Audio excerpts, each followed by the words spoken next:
Untuk membahas eskalasi ketegangan militer di Iran, kita sudah tersambung dengan analis Timur Tengah Hasibullah Satrawi. Selamat sore, Bang Hasibullah. Kalau kita lihat setelah Ayatollah Ali Khamenei ini tewas, apakah Iran akan mengubah kebijakan luar negerinya menjadi lebih lunak atau malah akan semakin keras, Bang? Selamat sore Mas Febrian. Ini baru pertama saya tampil di Metro setelah ada konfirmasi meninggalnya Ayatullah Ali Khamenei.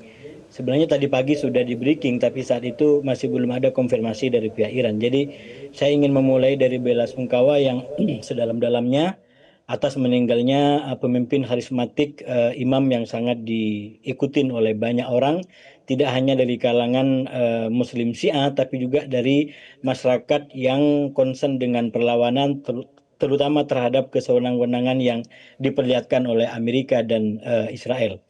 Terkait dengan pertanyaan bagaimana ke depan, saya terus terang dari tadi pagi, sejak dikonfirmasi meninggalnya Ayatullah Ali Khamenei, melihat ada kemungkinan skenario yang akan terjadi ke depan, Mas Febrian. Yang pertama, yang saya sebut sebagai kemungkinan skenario perubahan rezim secara paksa.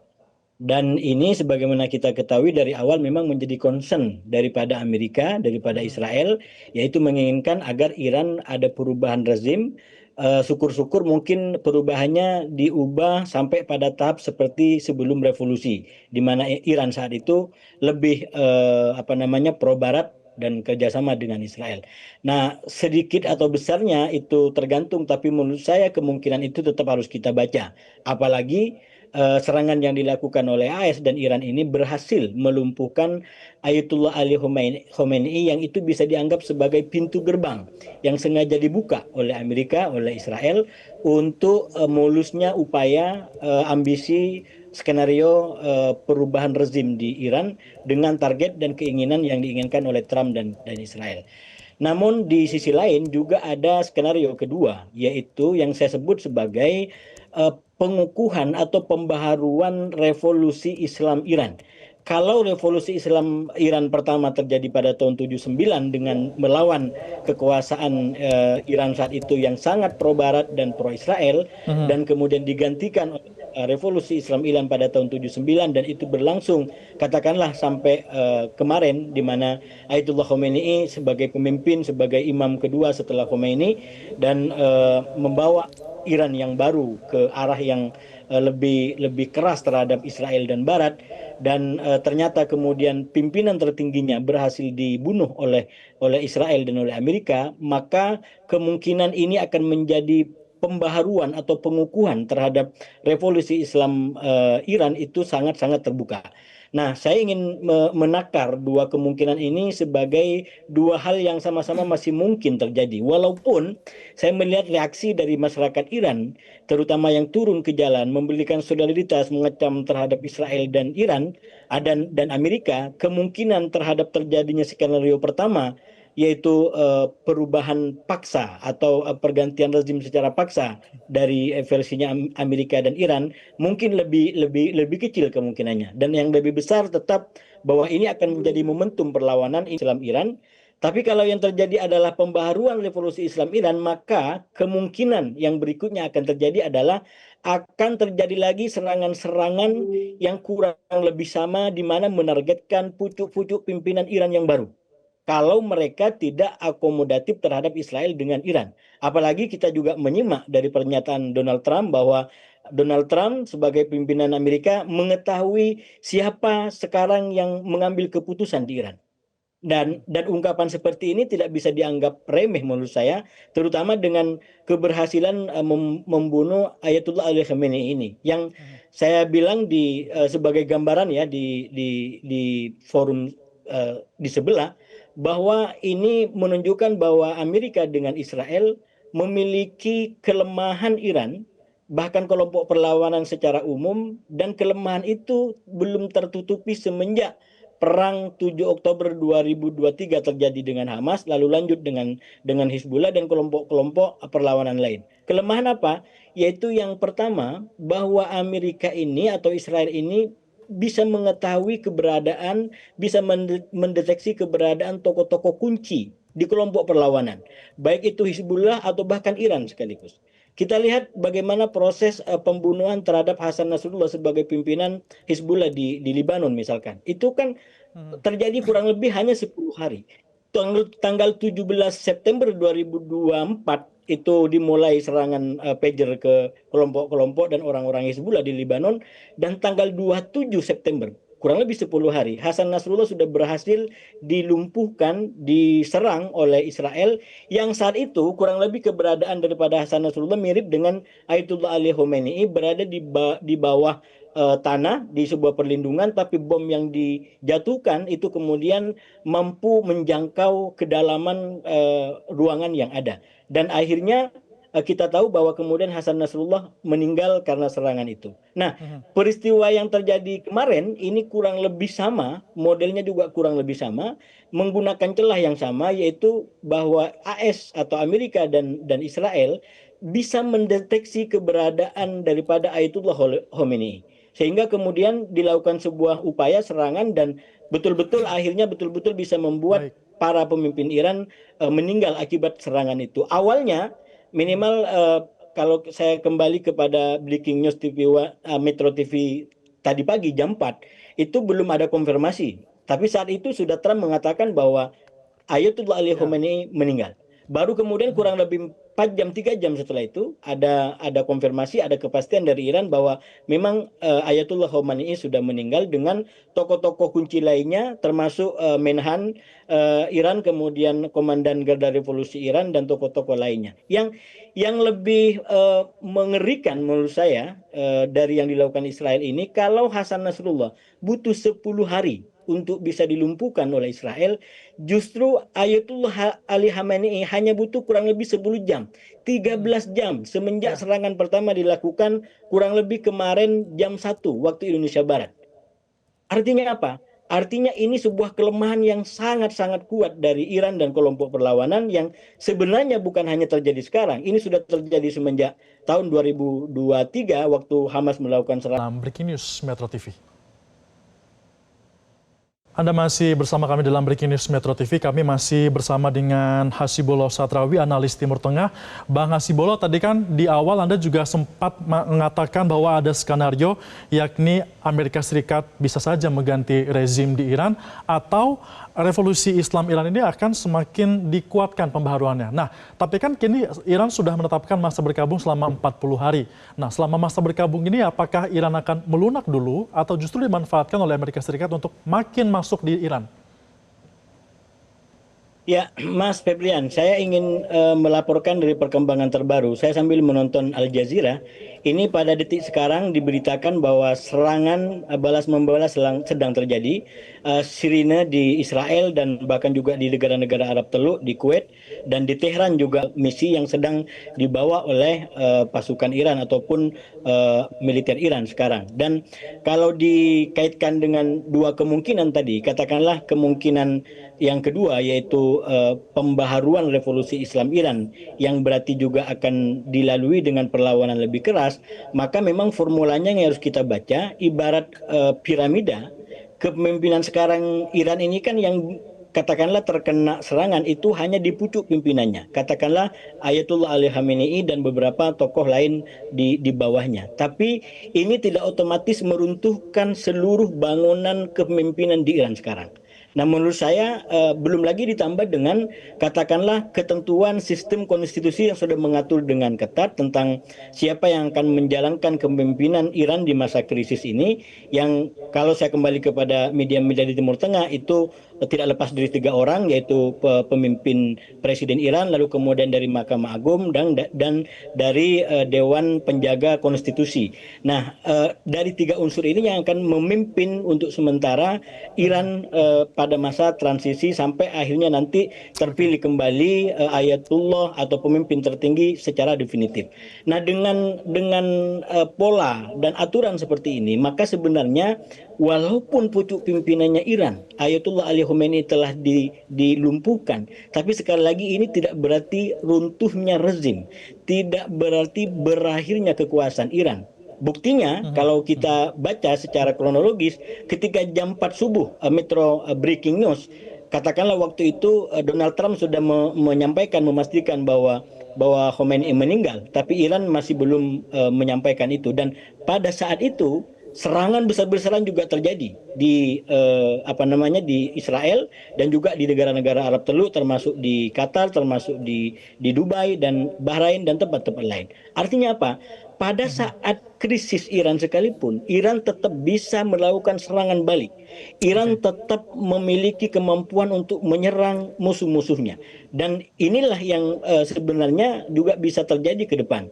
Dan ini tentu tidak terlepas dari tadi piramida kepemimpinan yang tidak otomatis hancur gara-gara bagian atasnya telah dihancurkan oleh serangan Amerika dan Israel.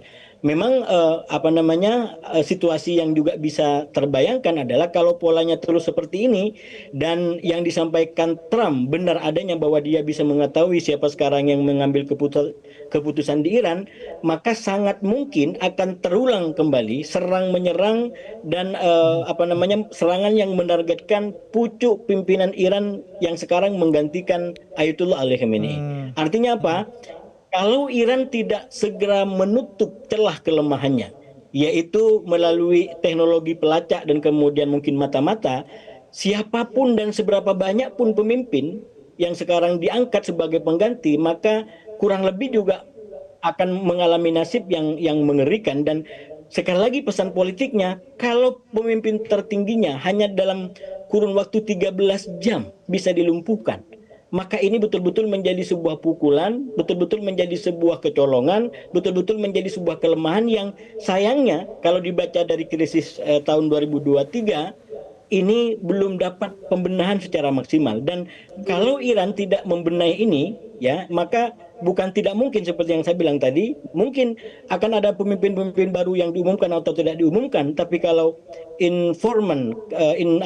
intelijen Amerika dan Israel memberikan laporan yang lengkap dan Israel dan Amerika mendapatkan data itu, bukan tidak mungkin serangan berikutnya juga akan diarahkan kepada pemimpin-pemimpin baru yang menjalankan tugas kepemimpinan di Iran. Demikian Mas Febrian.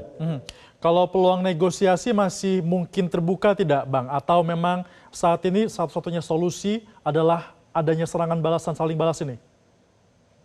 Menang berkonflik, dia yang vis-a-vis dengan Iran, dengan Israel dan Amerika. Jadi secara logika masih bisa dipahami. Tapi kalau Arab Teluk, dia nggak ada kaitan apapun kecuali bahwa dia memiliki kerjasama dengan Amerika, lalu di negaranya ada banyak pangkalan. Tapi sekali lagi yang menjadi korban daripada semua ini maka kemudian Arab Teluk. Nah, kalau dibaca kondisi sekarang ini, dua hal minimal yang saya bilang tadi, maka memang pada akhirnya mau tidak mau ini harus ada jalan kompromi.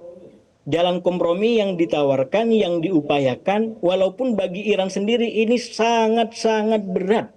Kenapa sangat-sangat berat? Yang pertama, pimpinan tertingginya sudah menjadi korban, dan yang kedua, ini yang paling mengerikan, serangan seperti sekarang sudah dilakukan untuk yang kedua kalinya oleh Amerika, di mana Iran membuka hati dalam tanda kutip untuk sebuah perundingan, bahkan sampai 3 kali, 1, 2, 3 di Jenewa yang terakhir, dan dikatakan cukup positif. Lalu kemudian di saat harapan itu muncul, ada harapan yang berkembang, saat itu juga Israel dan Iran melakukan serangan. Jadi saya menduga dengan kuat ada trauma yang sangat-sangat dalam.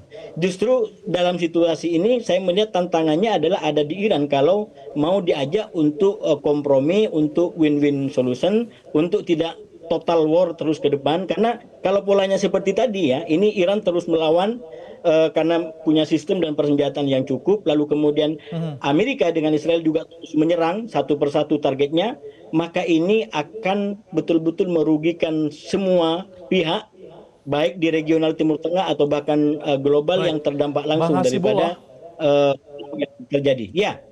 Ya, Bang, tapi kalau peluang Indonesia untuk menjadi negosiator, seperti apa Anda melihatnya? Karena kan Presiden Prabowo Subianto mengatakan siap untuk bisa menjadi negosiator bagi Amerika Serikat dan juga Iran.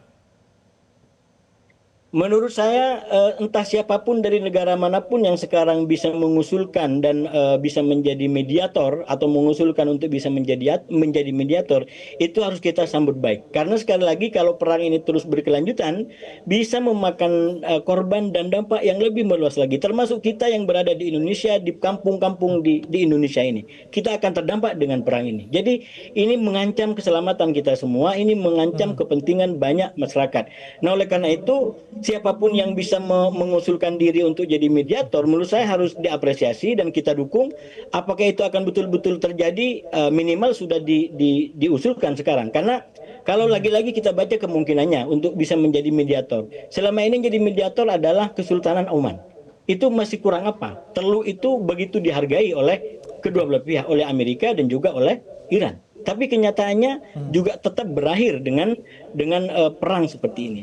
Nah, bisa jadi Indonesia bisa mengusulkan diri untuk menjadi mediator atau Rusia, Putin. Jadi ini kayak semacam terbalik dari situasi perang Rusia dengan Ukraina, di mana Amerika mengusulkan diri sebagai mediator, lalu kemudian dalam perang ini Rusia bisa berbalik Oke. peran, dia menjadi mediator bagi Amerika dan Iran yang merupakan sekutunya atau kolega dekatnya. Walaupun terus terang ketika serangan Iran seperti ini lalu tidak ada hal konkret yang dilakukan oleh Rusia dan Cina, menurut saya ini juga paling tidak menjadi pembeda di antara negara-negara yang selama ini mendukung Iran dengan negara-negara yang mendukung Israel. Kalau negara-negara yang mendukung Israel, katakan Amerika, dia pasang badan secara total, dia ikut dalam menyerang. Tapi yang dikatakan berada di belakang Iran, bahkan Ayatullah Ali Khomeini sudah meninggal, saya belum mendengar statementnya yang cukup kuat apa yang akan dilakukan sebagai backup nyata kepada Iran. Baik. Jadi menurut saya ini juga kalkulasi yang harus dihitung secara matang oleh Iran untuk kalau mau melanjutkan total war seperti yang terjadi sekarang.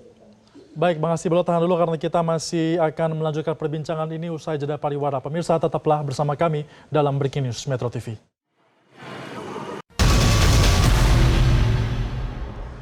Terima kasih Anda masih bersama kami dalam Breaking News Metro TV. Kami masih terhubung dengan analis Timur Tengah Hasibullah Satrawi. Bang, tadi kita sebelum jeda membahas soal bagaimana negara-negara Teluk ini bersikap terhadap dengan Iran. Tapi kita tahu juga bahwa meskipun yang diserang di negara-negara Teluk ini adalah pangkalan militer Amerika Serikat. Namun kan regionalnya itu masih masuk ke dalam negara-negara tersebut.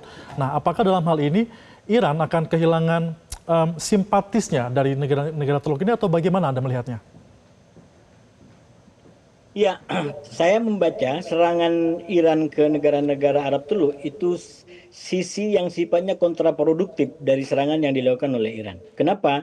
Karena sebenarnya negara-negara Arab Teluk dan Timur Tengah secara umum sebenarnya masyarakatnya bisa menjadi pendukung atau bisa menjadi calon pasar bagi Iran. Karena dengan melihat realitas Israel yang semena-mena dalam kurun bertahun-tahun negara Arab dan menuju ke Tel Aviv, itu banyak video yang memperlihatkan bagaimana orang-orang Arab yang sedang di kafe, bahkan mungkin sedang berpesta karena itu adalah kebiasaan mereka, justru menyambut kedatangan roket-roket itu, rudal-rudal itu dengan penuh riang gembira. Nah, artinya apa? Masyarakat Arab secara umum, tidak terkecuali di Arab Teluk, sebenarnya sedang menunggu adanya negara yang bisa memberikan penyeimbangan atau koreksi terhadap Israel. Terutama karena Israel selalu semena-mena terhadap bangsa Palestina dan bangsa Arab selama ini. Dan dalam 2 tahun terakhir terbukti sosok itu, negara itu adalah Iran. Nah, oleh karena itu ketika Iran dengan sangat terpaksa menyerang Arab Teluk atas dasar menarget pangkalan militer, saya sebut itu seperti operasi untuk mengeluarkan duri dalam daging. Jadi memang yang disasar adalah durinya, tapi yang terluka adalah daging di sekitarnya. Dan itulah situasi yang sekarang dihadapi oleh Arab Teluk. Terutama kalau kita baca Arab Teluk ini secara politik, sekali lagi saya berikan gambaran, dari awal mereka sudah tidak menginginkan perang ini. Maka itu berhari-hari sebelumnya diberikan rekomendasi agar Trump jangan mengambil opsi serangan dan militer. Dan sebaliknya, orang yang mendapat keuntungan daripada serangan ini adalah Israel. Ini paling tidak kalau saya menggunakan analisisnya Thomas Friedman, dan termasuk Amerika sendiri itu pada akhirnya juga hanya memberikan keuntungan kepada Israel. Amerika dirugikan oleh serangan ini. Kenapa? Karena yang kemudian menjadi sasaran bagi Iran adalah pangkalan-pangkalan, adalah kepentingan Amerika. Jadi Amerika juga mengalami gosong akibat serangan ini. Dan yang untung adalah hanya Israel. Nah, yang paling rugi di antara itu semua, saya melihat, saya mengkalkulasi, yaitu Arab Teluk. Karena Arab Teluk sebenarnya tidak ingin berperang. Mereka ingin menjaga stabilitas karena ingin ekonomi, bisnis semuanya berjalan dan tidak perlu ada perang. Dan kita lihat Qatar juga memainkan peran mediasi luar biasa untuk mengakhiri perang-perang yang terjadi. Nah, sekali lagi ketika perang ini terjadi, opsinya tidak banyak bagi Teluk. Kalau dia melawan, maka berarti dia semakin dalam masuk dalam skenario Israel yang memaksa semua orang ikut dalam perang ini melawan Iran. Kalau dia tidak melawan, maka yang pertama kehormatan dia sebagai negara sudah diganggu oleh Iran. Dan yang kedua, ketenangan rakyatnya, ketenangan masyarakatnya ini betul-betul terganggu. Dan di Teluk sebagai negara kerajaan, soal kenyamanan, soal stabilitas itu menjadi nomor satu. Karena mereka sangat gagap kalau kemudian ada kritik-kritik tertentu, terutama kepada keluarga kerajaan. Jadi saya melihat Arab Teluk ini sekarang betul-betul dalam keadaan yang cukup dilematis, dilema yang cukup akut. Dia ingin melawan, tapi kemudian ada jebakan lebih besar, tidak melawan juga ada jebakan lebih besar. Belum lagi kemudian kemungkinan Iran ke depan, apakah yang akan terjadi skenario penggantian rezim, atau justru yang akan terjadi adalah pengukuhan kembali revolusi Islam Iran. Kalau yang terjadi adalah katakanlah penggantian rezim, maka menurut saya bisa dibaca dengan mudah, Arab Teluk akan memberikan statement bahkan mungkin melakukan serangan balik, karena yang akan berkuasa ke depan adalah koalisi dan sekutu Amerika Serikat. Atau justru yang akan terjadi adalah pengukuhan dan pembaharuan kembali dari kekuasaan komunikasi. Dia bisa ngobrol dengan Trump dengan begitu dekat, dia juga bisa ngobrol sama Putin dengan begitu dekat, dia juga bisa ketemu dengan dan memproduksi senjatanya yang cukup kuat. Bayangkan dari 12. Tentunya adalah perdamaian ya. Bang Hasibullah, kita masih akan segera kembali dan juga masih bahas soal hal ini. Tetaplah bersama kami pemirsa karena Breaking News Metro TV masih akan segera kembali usai jeda pariwara berikut ini.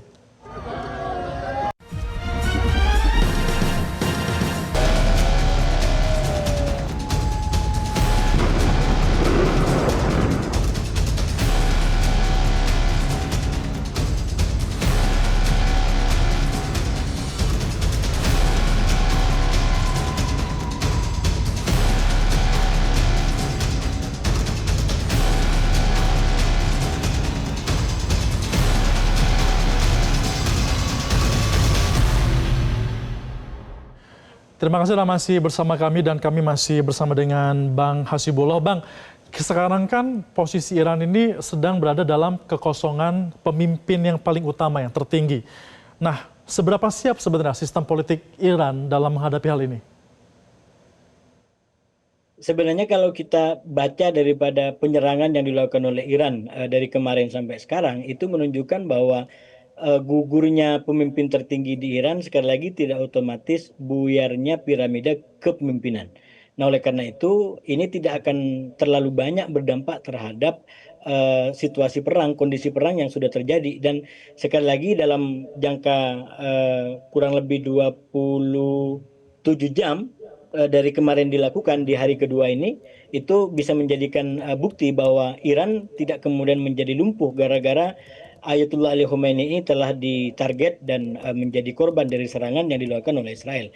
Sekali lagi karena di Iran sistemnya sudah cukup kuat, kepemimpinannya juga sudah cukup tersistem dengan baik, dan tidak kemudian hilangnya satu pemimpin menjadi kekosongan dan tidak ada lagi orang yang berwenang untuk menentukan arah kebijakan negara yang harus dilakukan.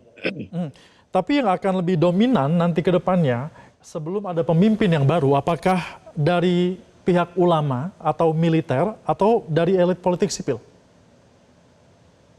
Nah, sebenarnya kalau kembali kepada konstitusi, seperti saya sampaikan tadi, ini kan akan dipimpin oleh 3 elemen, yaitu dari elemen presiden, Mas'ud Pezeshkian, lalu kemudian dari yudikatif atau Mahkamah Agung, dan juga dari Dewan Penjaga Konstitusi yang itu rata-rata dari ahli hukum ataupun pengacara gitu. Dan sekali lagi dengan kepemimpinan ini, maka keputusan-keputusan di Iran ke depan sampai pemilihan kembali Ayatullah Ali Khamenei secara definitif itu akan tetap bisa dilakukan dengan kepemimpinan 3 unsur tadi, Mas. Baik, bagaimana cara memastikan bahwa dalam penentuan kepemimpinan baru di Iran ini tidak ada ikut campur atau intervensi dari Amerika Serikat maupun Israel? Upaya ikut campur itu sudah pasti. Karena sekali lagi Iran ini salah satu kelemahannya seperti yang saya sampaikan tadi di awal itu adanya penyusup-menyusup, adanya kelompok-kelompok intelijen yang dengan leluasa bermain dan masuk di Iran. Dan saya yakin dalam proses proses pemilihan pemimpin Iran ke depan juga sangat mungkin akan dijadikan sebagai eh, upaya untuk menjadi kontestasi terutama bagi Israel dan Amerika agar bisa memasukkan yang oleh Trump disebut sebagai orang-orang baik untuk bisa memimpin Iran ke depan. Tapi lagi-lagi apakah itu bisa terutama dengan sistem tadi pemilihan di dewan ahli yang kurang lebih 80 ulama nanti yang akan Ya. memilih kira-kira siapa yang akan menjadi pemimpin tertinggi Iran pengganti daripada Ayatullah Ali Khamenei ini. Hmm. Ulama-ulama ini Anda melihatnya akan tetap solid tidak dalam apa yang sudah diyakini oleh Iran selama ini?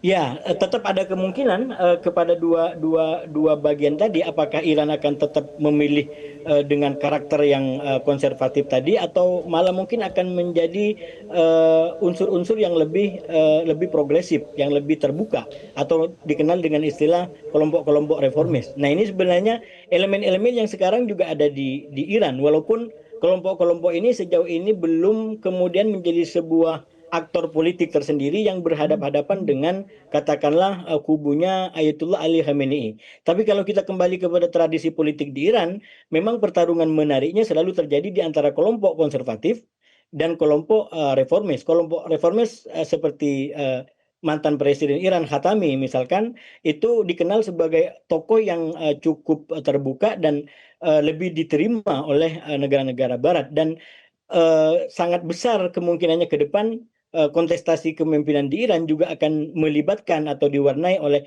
kehadiran tokoh-tokoh konservatif dan tokoh-tokoh reformis tadi. Bang Hasibullah, apa yang harus diambil langkah oleh Iran ataupun Amerika Serikat selama dalam waktu jangka pendek ke depan agar memastikan bahwa regional ini tetap aman dan juga terutama pasokan-pasokan kebutuhan energi ini juga tetap tersalurkan secara global? Saya rasa sekarang para pihak Israel, Amerika, dan Iran sudah tidak dalam pikiran itu. Kalau mereka memikirkan sebuah situasi yang kondusif, yang normal, tidak terganggu, maka opsi perang terutama oleh Amerika dan Israel tidak akan diambil. Jadi serangan ini diambil berarti memang sudah mengenyampingkan kepentingan-kepentingan yang bisa merugikan para pihak termasuk Amerika sendiri. Kita lihat bahwa Amerika sekarang sudah mulai menuai apa yang dilakukan di Iran. Bahkan di Karachi itu diberitakan sekian orang meninggal akibat perlawanan atau aksi solidaritas yang ditunjukkan kepada Ayatullah Ali Khamenei. Jadi persis seperti yang disampaikan dan digambarkan oleh Thomas Friedman, saya kembali mengulang bahwa pada akhirnya Amerika yang membayar seluruh operasi ini, yang menanggung kerugiannya, tapi kemudian hanya Israel dan Netanyahu yang menikmati untungnya. Jadi sekali lagi ini harga yang sangat mahal bagi Amerika sendiri, harga yang sangat mahal juga bagi negara-negara Arab di Teluk, bahkan juga bagi masyarakat dunia.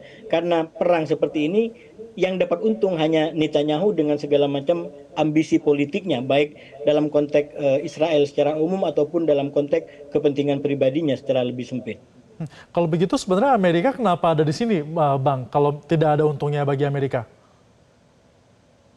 Ya, itu kan sebenarnya dari awal cara bacanya adalah Amerika ini orang yang istilahnya belum betul-betul tega untuk melepaskan Israel. Kita lihat sekali lagi ini basis analisanya adalah panggung depan. Bahwa panggung belakang mereka mungkin memang sudah kompromi, saya nggak tahu. Tapi kalau kembali kepada panggung depan, katakanlah pada pertemuan terakhir Netanyahu dengan Trump, itu bahkan keduanya tidak melakukan kompres bersama. Orang-orang memaknai secara luar bahwa ini terjadi krisis, ini terjadi perbedaan, terutama mengenai kepentingan. Kepentingannya apa? Kalau bagi Iran ini adalah bagi Israel, Iran sekarang menjadi ancaman eksistensial. Tapi Amerika melihat justru masih ada kesempatan untuk upaya diplomasi. Belum lagi kembali kepada retorika yang dibangun oleh Trump. Pada perang 12 hari di bulan Juni, Trump dengan begitu gagah mengatakan bahwa intervensi yang sebentar itu mampu menghancurkan fasilitas nuklir Iran dan Iran tidak akan lagi menjadi ancaman. Itu statement disampaikan oleh Trump. Nah, di bulan Desember di akhir tahun kemarin ketika Trump mulai membangun retorika bahwa Iran kembali menjadi ancaman, ada wartawan yang nanya, lalu kalau begitu bagaimana korelasinya dengan yang dikatakan bahwa di bulan Juni sudah tidak ada kemampuan lagi di Iran. Oh, Iran sudah berhasil membangun kembali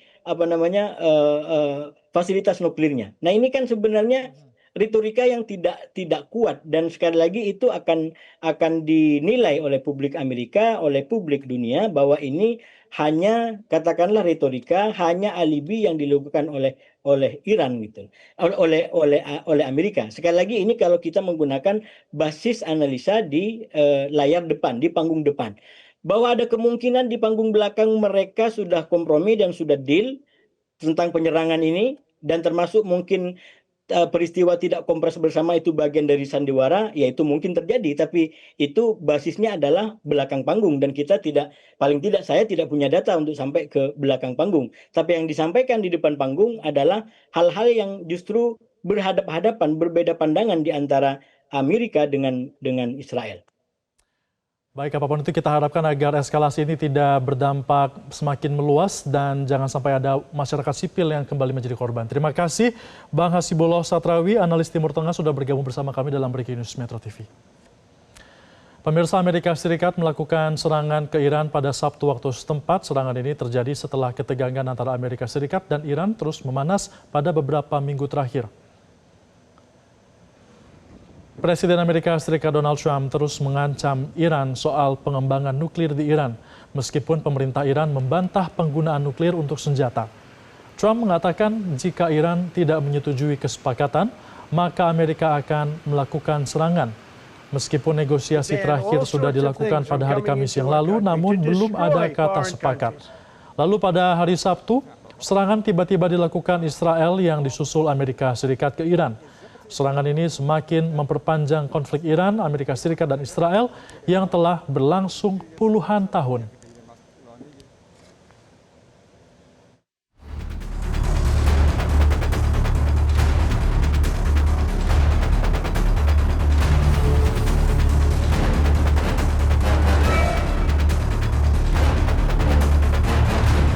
Badan Intelijen Amerika membantu menggulingkan Perdana Menteri Iran, Mohammad Mossadegh, yang menasionalisasikan industri minyak. Kudeta ini pun mengembalikan kekuasaan Shah Muhammad Reza Pahlavi yang pro-Barat. Dukungan Amerika terhadap Reza Pahlavi menjadi pemicu utama revolusi Iran sebagai Republik Islam di bawah Ayatollah Khamenei dan secara terbuka menentang dominasi Amerika Serikat di Timur Tengah. Kemudian perang Iran-Irak juga menjadi salah satu konflik paling mengerikan di Timur Tengah pada abad ke-20. Iran menghadapi invasi dari Irak di bawah kepemimpinan Saddam Hussein. Ia khawatir revolusi Iran akan menyebar ke Irak. Meski Amerika Serikat tidak terlibat langsung di medan perang, Washington memberikan dukungan intelijen, senjata, dan logistik kepada Irak. Namun di sisi lain, Iran dan Amerika pernah bersahabat selama lebih dari 2 dekade sebelum tahun 1979. Namun persahabatan itu berubah menjadi permusuhan yang panjang hingga hari ini. Pada era 1950-an hingga 1979 atau era Shah Iran, Iran adalah sahabat Amerika.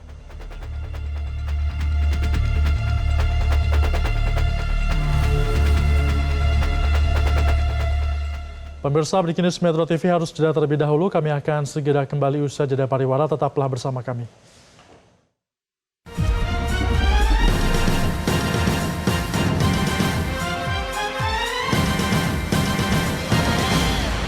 Jelajahi cara baru mendapatkan informasi. Download Metro TV Extend sekarang.